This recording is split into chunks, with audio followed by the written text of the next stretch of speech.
আসসালামু আলাইকুম। আজকে শেয়ার করছি ঘরোয়া উপকরণে fried rice recipe. So welcome to my channel Unaiza's kitchen.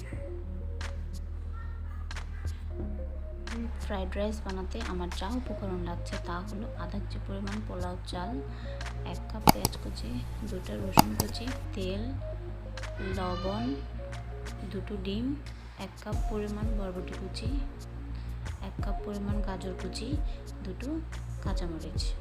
এখন আমি একটি পাত্রে পানি বসিয়ে দিয়েছি, দিয়ে দিলাম তেল আর লবণ। এখন আমি অপেক্ষা করব পানিটি বলক আসা পর্যন্ত। এতে বলক এসে গিয়েছে। এখন আমি দিয়ে দেব ধুয়ে রাখা চালটা। আমি এখানে সম্পূর্ণ চালটি দিয়ে দিলাম। চালটা দেওয়ার পর আলতো হাতে নাড়তে হবে, খেয়াল রাখতে হবে যাতে চালটা ভেঙে না যায়।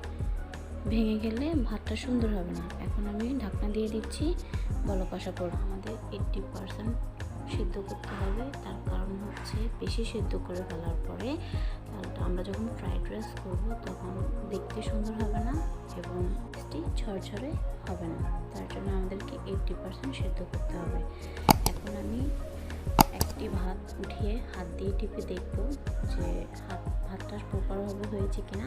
উপর থেকে একদম সিদ্ধ হয়ে যাবে কিন্তু ভিতরে একটা শক্ত দানা থাকবে, তখনই আমাদেরকে চালটি ছেঁকে নিতে হবে। আমার ভাতটা হয়ে গিয়েছে। এখন আমি একটা ছাঁকনির সাহায্যে ভাতটা ছেঁকে নেব এবং একটু ঠান্ডা করে নেব।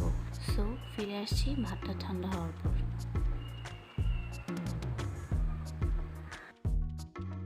আমার ভাতটি ঠান্ডা হয়ে গিয়েছে। আমার আধা কেজি পোলাও চালের ভাত হয়েছে 2 বাটি পরিমাণ।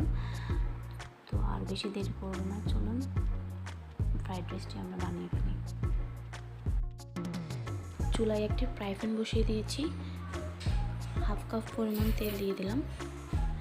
তেলটা একটু গরম হতে দেব। তারপর দিয়ে দিচ্ছি 2টো রসুন কুচি। এটা বেশি ব্রাউন করা যাবে না, হালকা নেড়ে চেড়ে দিতে হবে, বেশি লাল করা যাবে না। এখন দিয়ে দিচ্ছি 1 কাপ পরিমাণ পেঁয়াজ কুচি। পেঁয়াজটা ভালোভাবে নেড়ে চেড়ে দিতে হবে, ভালোভাবে ভেজে নিতে হবে পেঁয়াজ কুচিটা। পেঁয়াজটা ভালোভাবে ভেজে নেওয়ার পর এখন দিয়ে দিচ্ছি 4-5টা কাঁচামরিচ। কাঁচামরিচটাও ভালোভাবে নেড়ে চেড়ে দিতে হবে যাতে সব কিছু ভালোভাবে মেশানো হয়। পেঁয়াজটা ভালোভাবে ভাজা হয়ে গিয়েছে। এখন আমি দিয়ে দিচ্ছি 2টো ডিম। ডিমটা দেওয়ার আগে আমি ডিমটিকে একটু লবণ আর হালকা একটু গোলমরিচ দিয়ে ভালোভাবে ফেটে নিয়েছি। তারপর আমি ডিমটা দিয়ে দিচ্ছি। ডিমটা দেওয়ার সাথে সাথে নাড়তে যাবে না, তা না হলে ডিমটা গলে যাবে এবং দেখতে সুন্দর হবে না। সো আমাদের ডিমটা একটু আস্তে আস্তে নাড়তে হবে যাতে ডিমটা গলে না যায়, একটু সুন্দর করে নাড়তে হবে। এখন আমি ডিমটি ঝুরে ঝুরে করে নেব এবং পেঁয়াজের সাথে ভালোভাবে মিশিয়ে নেব যাতে সব কিছু ভালোভাবে ঠিক করে মেশানো হয়। দিয়ে দিচ্ছি 1 কাপ পরিমাণ বরবটি কুচি। বরবটিটা ভালোভাবে মিশিয়ে নেব। বরবটি কুচি আগে দেওয়ার কারণ হচ্ছে বরবটিটা সিদ্ধ হতে একটু বেশি সময় লাগে, তার জন্য আমি বরবটিটা আগে দিয়েছি।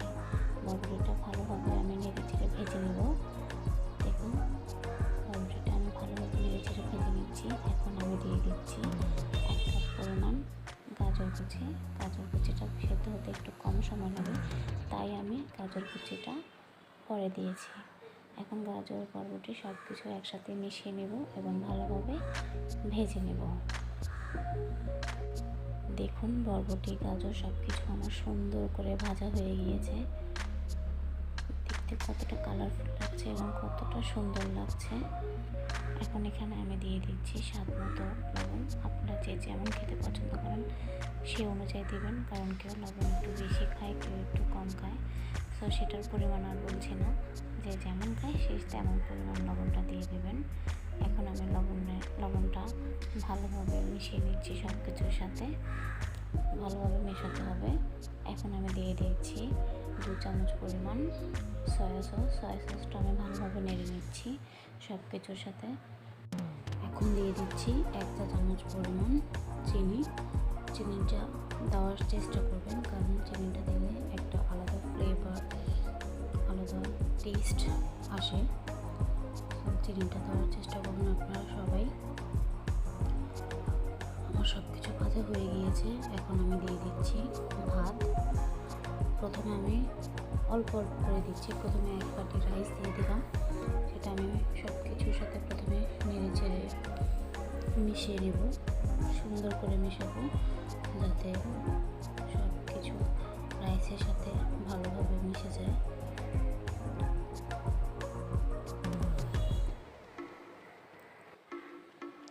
এখন দিয়ে দিচ্ছি বাকি রাইসটিও আমি ভালোভাবে মিশিয়ে নেব, সুন্দর করে মিশিয়ে নেব যাতে সব কিছু ভালোভাবে মিশিয়ে যায়। আপনারা সবাই ঠিক একই প্রসেসে ফ্রাইড রাইসটি বানিয়ে দেখুন। ইনশাআল্লাহ আপনাদেরটাও খুব সুন্দর হবে এবং খুব সুস্বাদু হবে। দেখুন কতটা সুন্দর হয়েছে আমার এই ফ্রাইড রাইসটি, একেবারে রেস্টুরেন্টের মতো। দেখতে যতটা সুন্দর হয়েছে খেতেও খুবই সুস্বাদু। দেখুন কতটা ঝরঝরে, একটি ভাতের সাথে কিন্তু আরেকটা ভাত লেগে যাচ্ছে না। আপনারা একবার হলেও এই ফ্রাইড রাইসটি ট্রাই করবেন, ইনশাআল্লাহ আপনাদেরও খুবই ভালো লাগবে। আমার এই ভিডিওটি যদি আপনাদের ভালো লেগে থাকে তাহলে শেয়ার, কমেন্ট আর একটা লাইক করতে কিন্তু ভুলবেন না। আর আমার এই চ্যানেলটি যদি আপনাদের ভালো লেগে থাকে তাহলে চ্যানেলটিকে সাবস্ক্রাইব করতে ভুলবেন না। সবাই সুস্থ থাকবেন, ভালো থাকবেন। দেখা হবে অন্য একটি ভিডিওতে। আল্লাহ হাফেজ।